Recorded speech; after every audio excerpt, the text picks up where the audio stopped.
Good morning, everyone, and a special word of welcome to all our IFAs that is joining us for our second Think Tank series for 2022. My name is Omro Roo, and I'm the Regional Manager for the Western Cape and the Central Region. The agenda for today, you all saw the Why PPS Investments video. Then I'm just going to position where 361 slots into today's session. And then I'm going to welcome and introduce our guest speakers. And then afterwards, John and Johan will handle all the questions. And please post your questions in the chat box. In the PPS Partnership Fund range, we have the PPS Managed Fund. The main objective of the fund is a return of CPI plus 5 over a rolling 5-year period. The asset manager is 361 that will be joining us for today's session. And the manager style is a bottom-up selection manager who is overlaid with a top-down macro analysis. The fund category that the fund competes in is the CISA SA multi-asset high equity category. And the benchmark of the fund is CPI plus 5 over a rolling 5-year period. And the fund is Regulation 28 compliant and is actively managed by 361 as well. We have a summary of 1 pages that the investment specialist can provide you on the PPS Managed Fund, and please speak to them afterwards regarding the summarized 1 pages, please. And just quickly about the fund performance. So this is till the end of March 2022. The second fund from the bottom, the PPS Managed Fund. The fund has a 5-star Morningstar rating and is first quarter over 1 year and first quarter over 3 years as well. Our first guest speaker for today will be Tumi Luhati, investment analyst. Tumi joined 361 in November 2017. Prior to this, she worked as an audit and financial engineering group manager at KPMG within the financial services division. She obtained a bachelor's in accounting sciences degree and MBA cum laude. And Tumi is currently studying CFA and has completed level 2 as well. Our second guest speaker for today will be Stephen Hurwich, investment analyst. Stephen joined 361 in 2016. He completed his articles at Ernst & Young, where he focused on the financial services sector, and he graduated with honors with Wits University and was awarded the Chancellor's Gold Medal and Vice Chancellor's Scholarship. He placed 5th nationally in the SICA board exam and is a CFA. So thank you. Over to 361. Good morning, everyone. We've titled our presentation today 2022, given the tough economic environment we're seeing entering into the space. And we are saying we need to proceed with caution given the first 3 months volatility we've seen over the last few months. But before we begin with the economic update, I'd like to give a business update.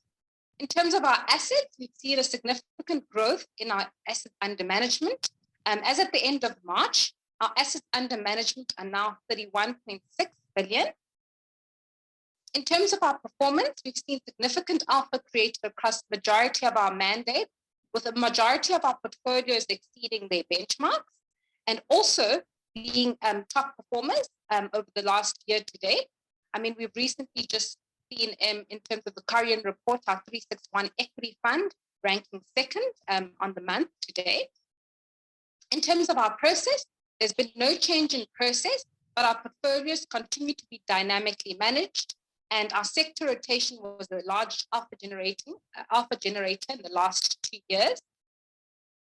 I'll go through our investment professionals in the next 2 slides.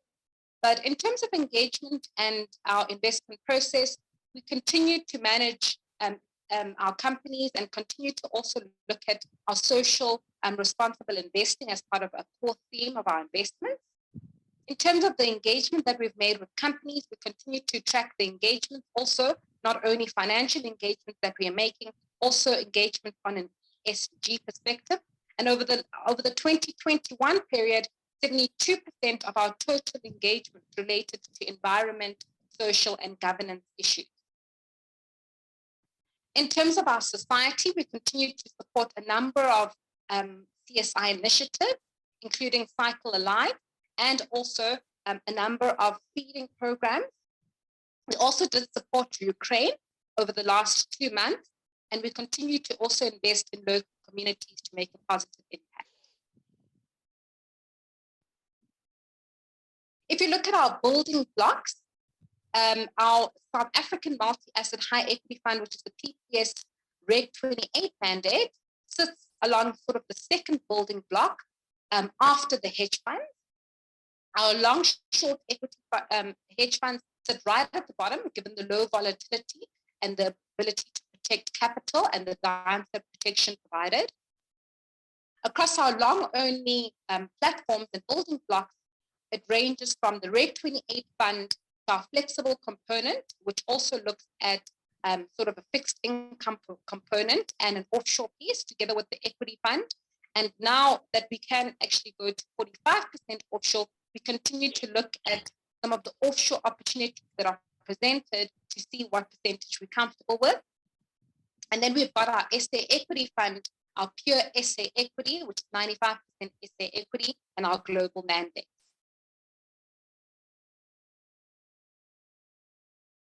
I said I'll mention our investment team. So a majority of our investment team are actually CFA charter holders and have quite a significant number of years in terms of asset management experience. Our business is founder managed. So we've got Fi Jacobs together with Evan Walker, who support the investment team. And they actually run majority of the portfolios as portfolio managers and are supported by quite a decent sized team.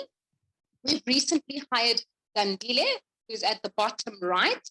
She joined our team as part of to actually complement our offshore exposure. She's looked at offshore ideas and she's worked for an asset management firm offshore. But just in terms of our team, you can see the amount of qualifications that are presented amongst our team members. Majority of them have completed the chartered accountancy, but have also done the CFA program and completed all levels. So we've got quite a decent sized team that competes with a lot of the large asset managers in terms of skill. Our investment philosophy and process remains consistent. So in terms of our stock selection, we still look at a bottom fundamental analysis, looking at the key metrics of certain companies in terms of the sustainability of their earnings. We look at the board and management, and that fundamental analysis is also complemented with the macro analysis, where we look at a macro analysis overlay, which is used to manage exposures to industries and asset classes. So we limit certain exposures in sectors, and depending on the liquidity of the stock, we manage that through our risk management process. In terms of being style agnostic, we do not box ourselves into one style. We combine growth, value, and quality stocks within the portfolio. And this is quite nice because we're not restricted in terms of where we're at when we look at sort of the cyclicality of the economic environment that we're in. We can actually combine a lot of quality together with growth and value stocks. Our risk management continues to be top of mind. So we look at margin of safety when we're looking at stocks, and we also try and manage our portfolio by mapping risk factors into various categories. If it's growth, value, if it's small cap, growth funds, if it's long duration or short duration, that actually has enabled us to continuously monitor our exposures. We look at the exposures on a day-to-day basis to enable us to manage the risk. I'll hand over to Stephen to talk through our differentiated approach. Great, thanks a lot, Tumi. So I think there's always a lot of focus on how to make money in the market. But what we've realized is that it's just as important to avoid losing money. And on the JSE, there have been numerous stocks over the past 5 years that have lost over 50% of their value. So it's become increasingly important to have the ability to miss the landmines. And I think this is as a result of us being originally a hedge fund business, that we've looked for companies that have very weak balance sheets or business models and ensured that we avoided those companies. Looking at how this has helped us over time, I think a great example is to look at what happened in the first quarter of 2020. This was during the COVID sell-off. And it's our ability to protect capital that really sets us apart from our peers. So if you have a look at the PPS Managed Fund, during the first quarter, in January, we made 3%, then we lost 2.8% in February and 6% in March. This was significantly better than our multi-asset high equity peers, and it was also better than the all-share index. Now, what this allows us to do is when you don't lose as much money, it's a lot easier to get back to your high watermark. So we're able to grow capital as a result of us being able to protect it just as well. Now, I think a very important skill set that we have at 361 is the fact that we don't have a particular style when we look at investing. We're not value managers, we're not growth managers, we're style agnostic. And this allows us to take a very flexible approach to investing. So if we talk about Sasol, we really didn't like the company at all. We thought that their CapEx program in terms of Lake Charles was wasteful, it was running over budget. Management had zero credibility as they had overpromised and underdelivered. And we really thought that a lot of managers that were projecting huge value creation as a result of their Lake Charles project were being too optimistic. But when the facts changed and the investment case around Sasol changed, we became a lot more bullish. And Sasol is now one of the holdings in our portfolio. So what actually changed? Well, we saw that they were taking a very strict approach towards costs, and they were cutting these costs.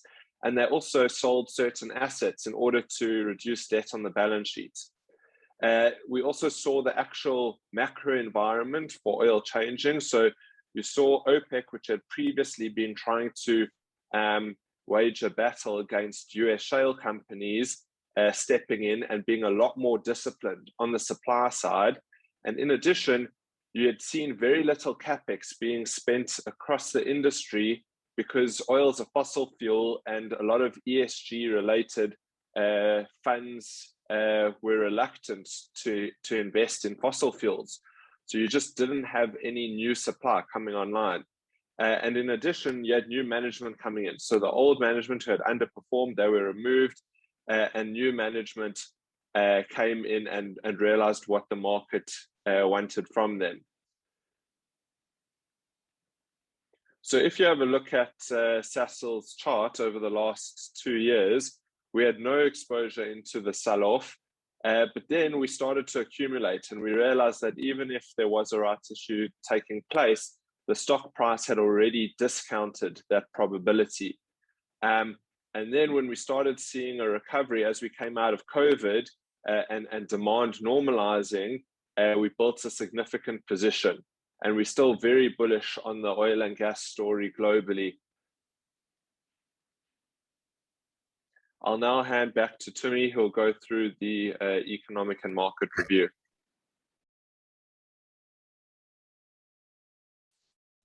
We've probably had quite a number of houses talking about the Russia-Ukraine war and the knock-on effect on sort of inflation and the different economies and deglobalization. But we'd like to touch on some of the impacts that we are seeing across a number of various sectors. One thing that we noticed was that we've assessed every impact in every sector, and similar to COVID, and that's why we've called this presentation 2022, we noticed that the energy costs and the supply chain crisis was going to have a significant and pervasive impact across a number of key sectors. I mean, we can see margin compression across a number of sort of food producers with your increased commodity prices. And although your financials have no material direct exposure, you've got countries like West Africa, which might benefit from the higher oil prices.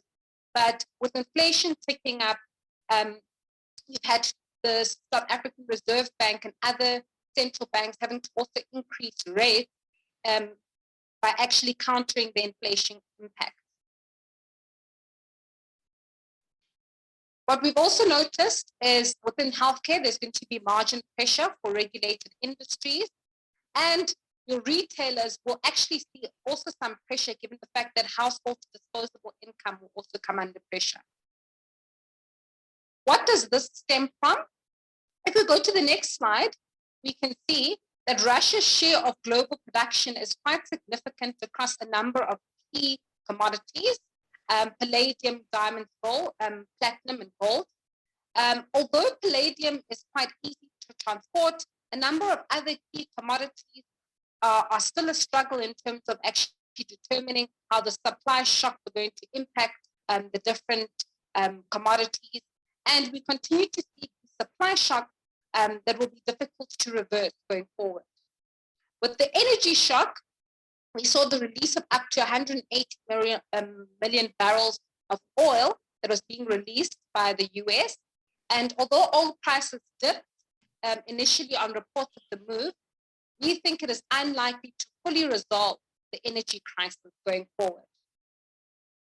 On the right, you've got your share of cereal exports. And what we can see here is not only are they, this is Ukraine and Russia, not only do they have quite a high and material exposure to some of the energy and cereal exports, this also impacted on the commodity prices in the first quarter. So the next slide goes and shows some of the quarter 1 2022 performance across a number of key metrics, your soft and hard commodities. I mean, within agriculture, for instance, we're seeing an over 20% increase in terms of the commodity prices, and particularly with energy. And Russia's share of global production remains quite material. And what this has also resulted in is higher inventories and stocks on hand, as companies are trying to manage their production and how they're trying to manage their risk. We see reliance actually being lifted. They don't want to rely significantly on one country, and the importance of distributing their supply chain. What we've also continued to track is port congestion. So we've seen the train speeds reducing. A lot of people post-COVID expected quite a significant increase in terms of your train speeds, showing that there isn't any port congestion, and supply chains are actually now sort of starting to ease. But we've seen quite a significant sort of drop in the potential increase of the train going up. And this has continued to result in your average tracking rates remaining quite high.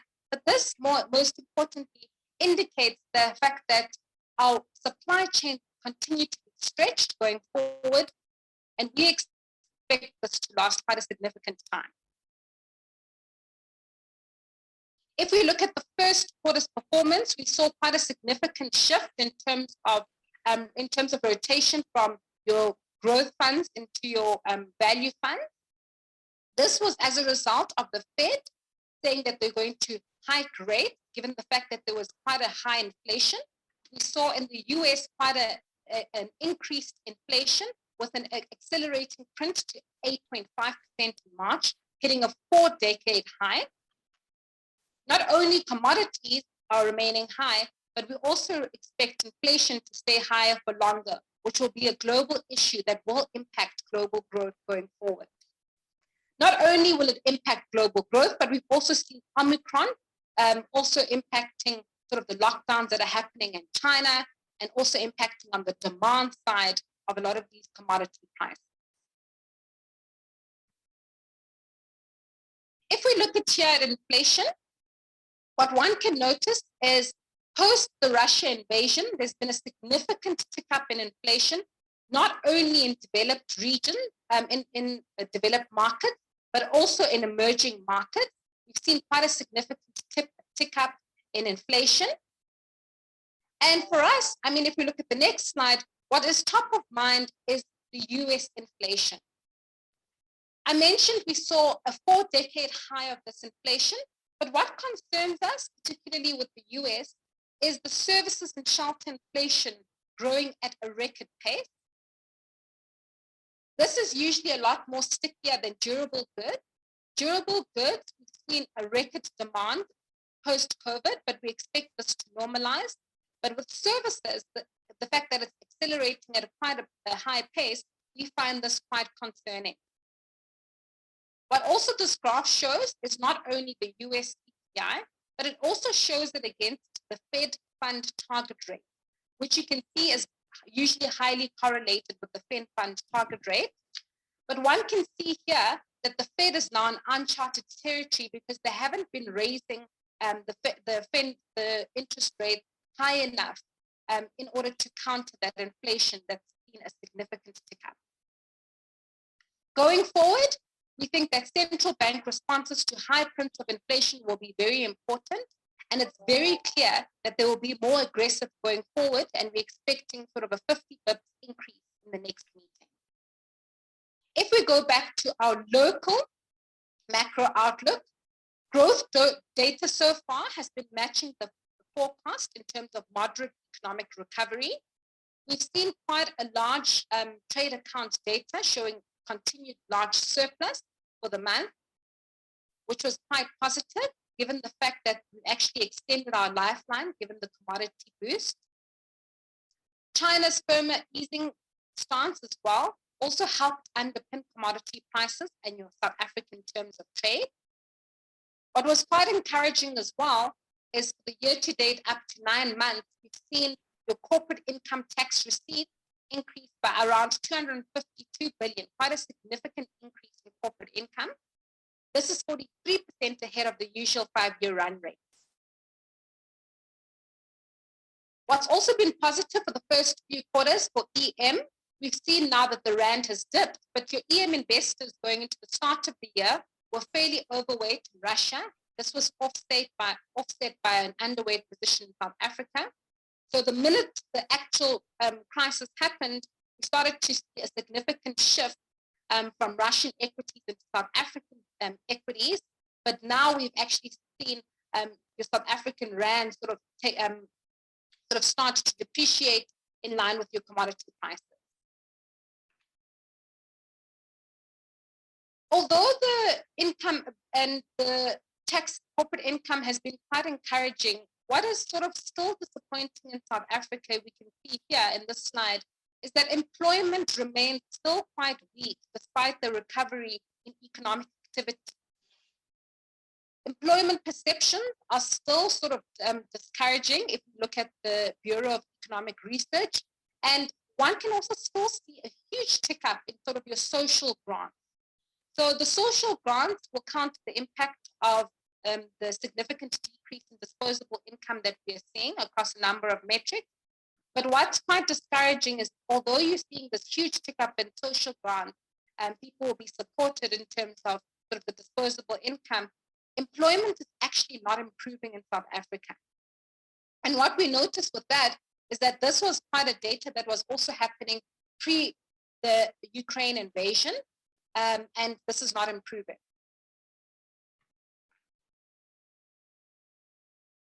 If we look at the percentage of social wage as a percentage from 2010 up until 2020, we see quite a significant tick up in your social grants. And this has actually allowed your fixed capital formation and the amount of spending that you have on capex goods to actually reduce over time. I mean, you've seen quite a significant decrease from around 12% to around 7.5% over the last 10 years.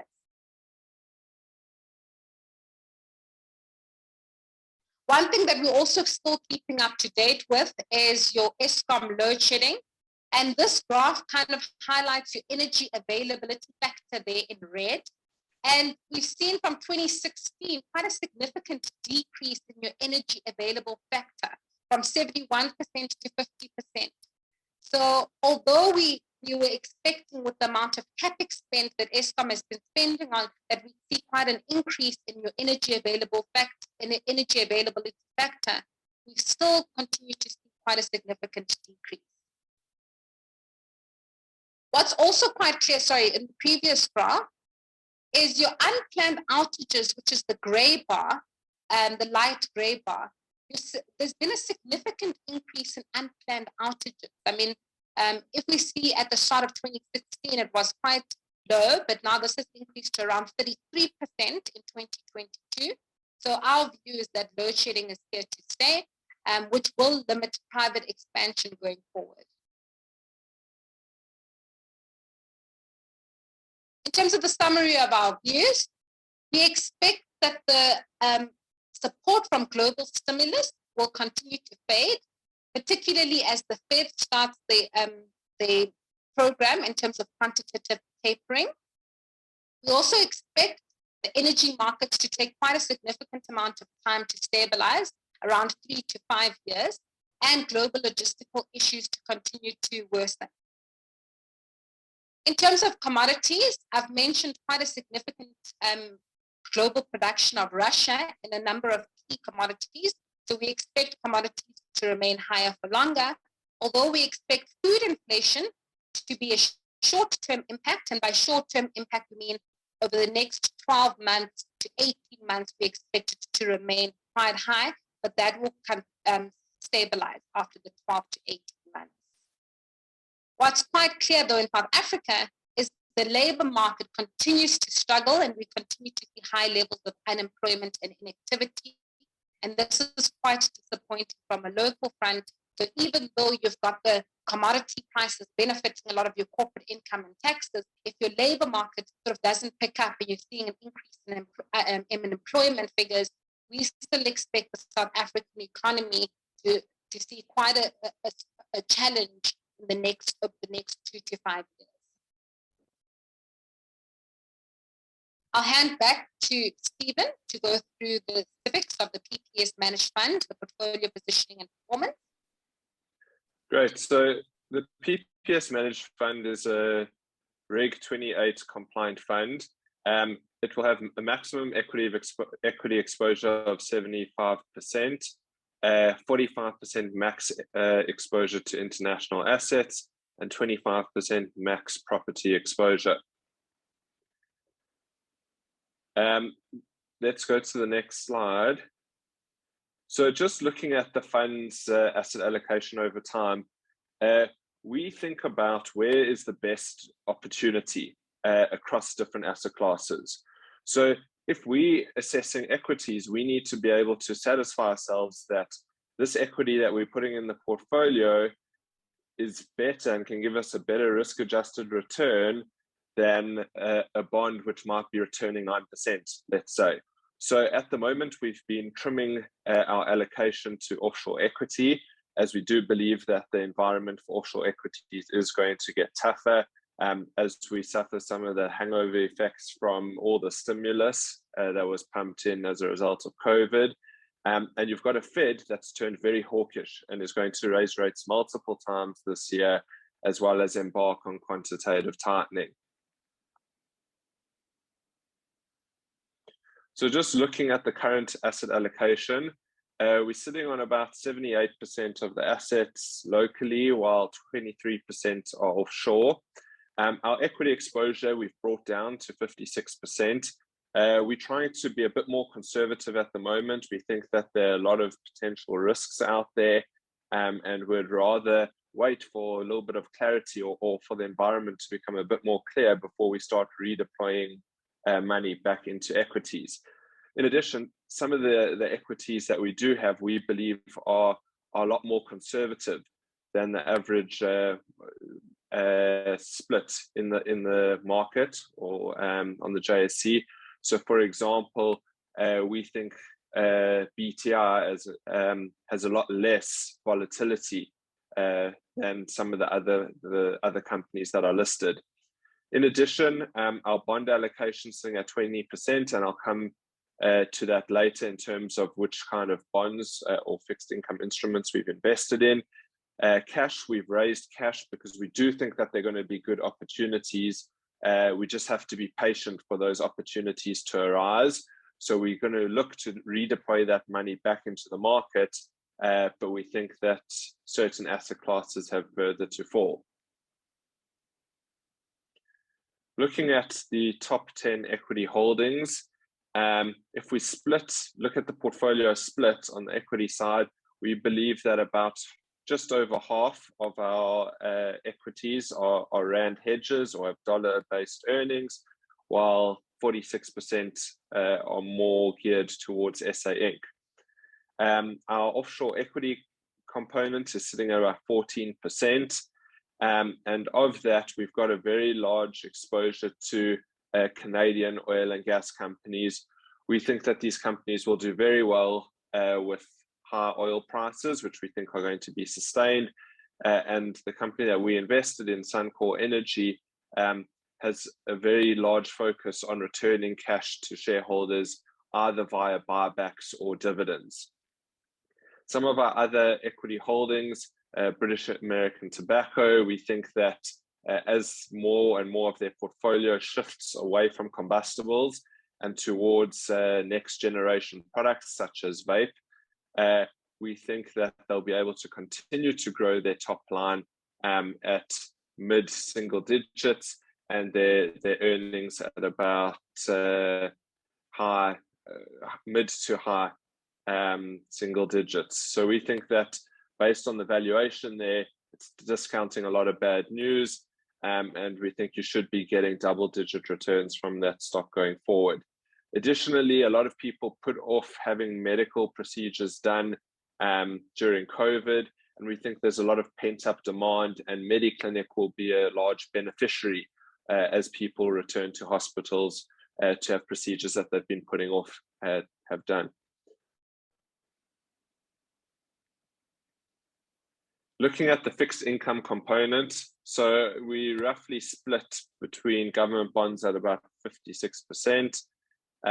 Why we like government bonds is we think that they have very good real returns. So even after taking inflation off SA government bonds, the real returns are extremely attractive. And when you compare South Africa to other emerging market peers with similar credit ratings, we screen extremely attractively.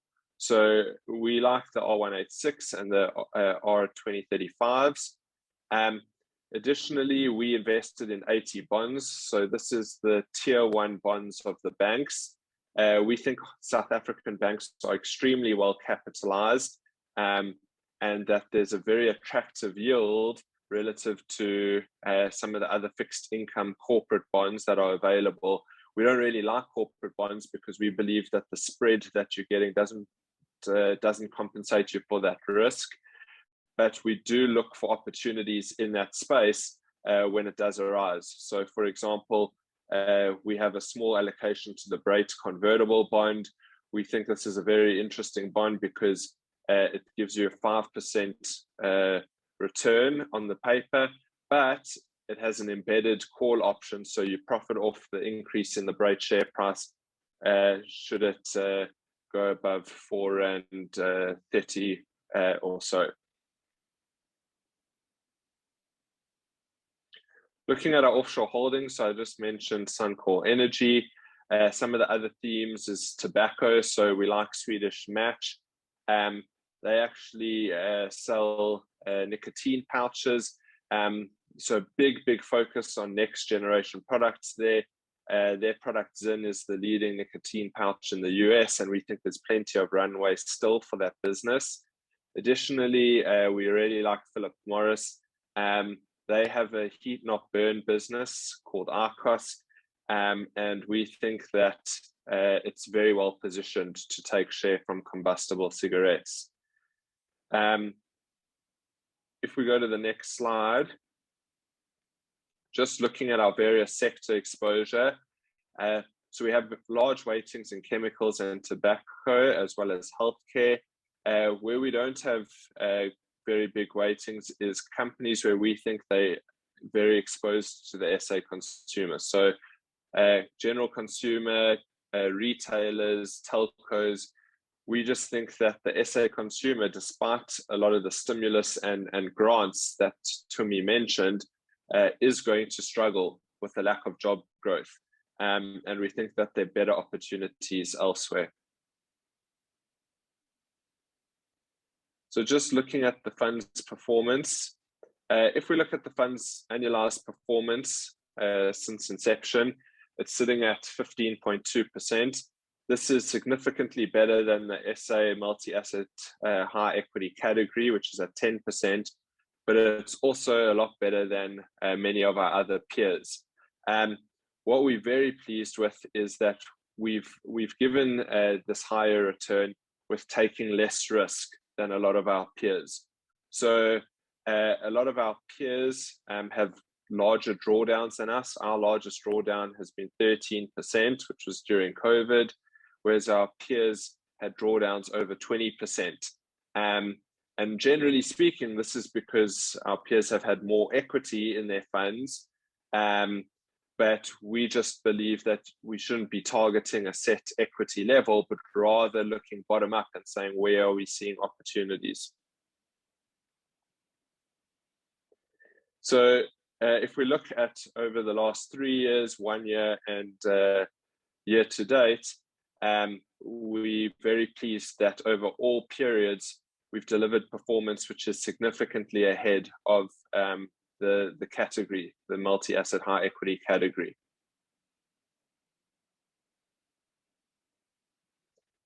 And this is not just typical for the PPS Managed Fund, but this outperformance is across our entire fund range, including our equity fund, our SA equity fund, and our flexible opportunity fund.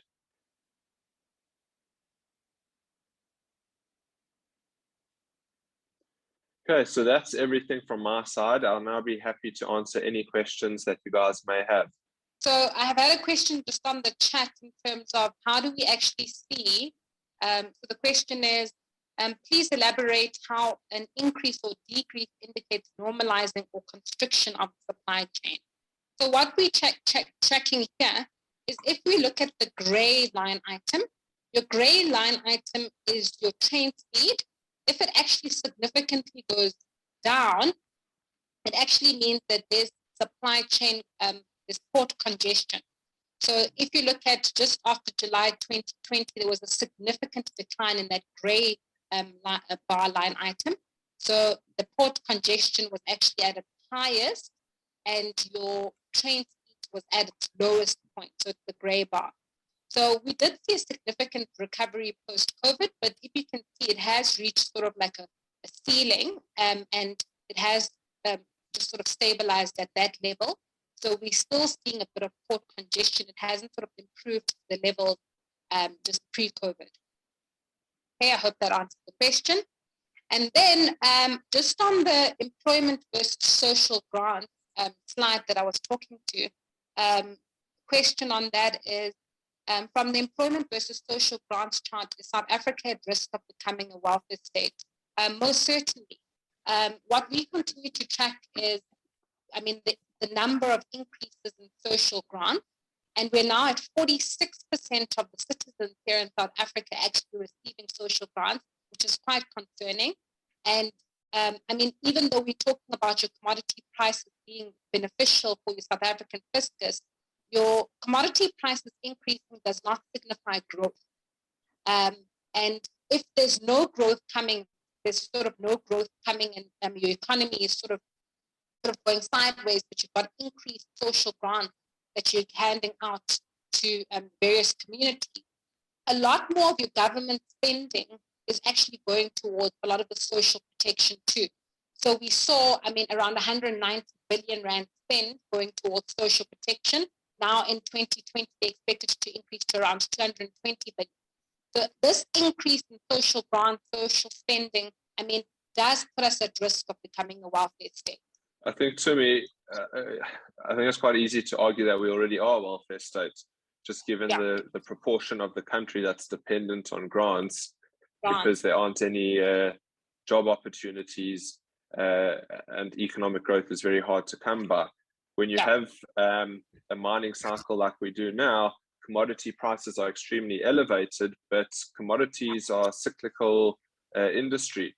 And it's a very good chance that in the next couple of years, you could see commodity prices come down. And then we're really going to struggle to fund a lot of this additional spending on grants. So what the government should be doing now is taking the windfall taxes that they're receiving from mining royalties and actually use it to reduce SA government debt.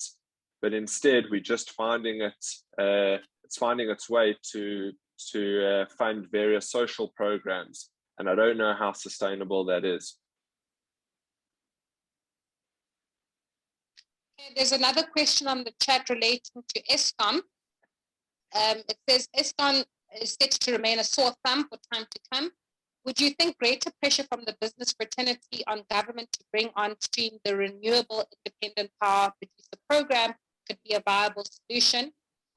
Yeah, so this embedded generation, I think, was quite positive because we didn't actually see sort of at the time Gwede Mantashe increasing the amount of allocation to independent power producers. But I mean, a lot of the business community is arguing that this is a little bit, maybe a little too late, because you've seen such huge spending and capex spending going into Kusile and Medupi. And the issue is, if there is sort of an increased sort of retrenchment coming through from Escom, what it will do for also your employment figures.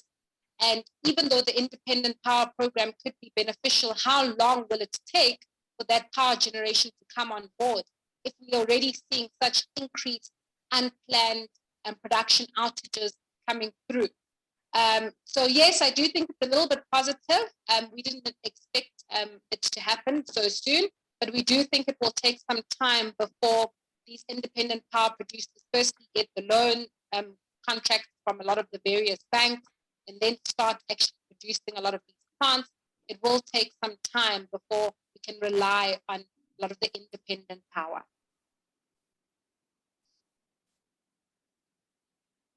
Okay, I don't see any other questions on the chat. I don't know if people want to post any additional questions. The one question I wanted to ask, more tongue-in-cheek than anything, to Stephen, was you mentioned style agnostic, and 361 is a style agnostic. Is there any particular, if you were to look at your stocks now, is there a particular style coming through though? Because I'm sure it's a topical thing at the moment. Yeah, I mean, if you think about where our exposure is, it's probably oil and gas, tobacco, hospitals. I don't know, would you probably classify all those industries as value?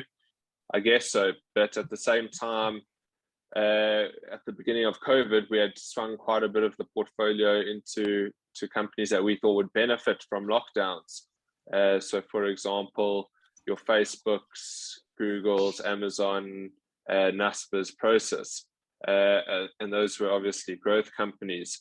So I think what a lot of managers struggle is that they live in a single paradigm, and growth works well for a long period of time. But when the paradigm shifts and you're in a new regime, they struggle to change their views. So they see Naspers coming off and they just continue to add because they think, oh, well, I liked it at 3,000 Rand a share. It's 2,500 Rand a share. Now I must like it even more.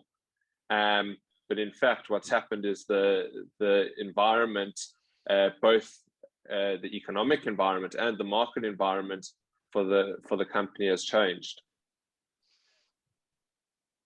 Thanks for that. And just to add, sorry, it'll be my last question, and I'm cognizant of time as well. But you mentioned there regarding, you were in the beginning kind of lockdown sensitive companies.